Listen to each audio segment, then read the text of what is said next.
YouTube channel ஆரம்பிச்சு கிட்டத்தட்ட 2 வருஷம் ஆக போகுதுங்க. இதில நான் நல்ல பேரும் சம்பாரிச்சிருக்கேன். நெறைய கெட்ட பேர்களும் சம்பாரிச்சிருக்கேன். இவ திமிரு புடிச்சவ, இவளுக்கு தான் எல்லாம் தெரிஞ்ச மாரி பேசுவா, வாய்க்கு வந்ததெல்லாம் பேசுவா அப்படின்னு நெறைய கமெண்ட்ஸ்களும் வரும். Cooking videos, motivation video, social issue இத பத்தி எல்லாம் பேசுவேன். என் மனசுல என்ன தோணுதோ அத நான் பேசிருவேங்க. அவங்க இப்படி நெனைப்பாங்களோ, இவங்க இப்படி நெனைப்பாங்களோ அத பத்தியெல்லாம் நெனைக்கவே மாட்டேன். அதனாலேயே நெறைய பேர் என்கிட்ட பழகுறதுக்கே யோசிப்பாங்க. அது என்னோட ப்ளஸ்ஸாவும் பார்க்குறேன். இன்னொரு சைடு அத மைனஸாவும் பார்க்குறேன். நேற்று இன்ஸ்டாகிராமில் ஒரு பொண்ணு எனக்கு மெசேஜ் பண்ணியிருந்தாங்க.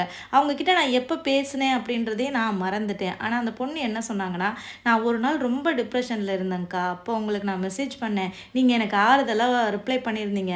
அன்னைக்கு நான் உங்ககிட்ட பேசலைன்னா நான் என்ன முடிவு எடுத்திருப்பேன்னே எனக்கு தெரியாது, அந்தளவுக்கு டிப்ரெஷனில் இருந்தேன். நீங்கள் அன்னைக்கு எனக்கு கொடுத்த மோட்டிவேஷன் இன்னைக்கு நான் ஒரு பிஸ்னஸ் உமனாக வந்து நிற்கிறேன் அப்படின்னு சொன்னாங்க.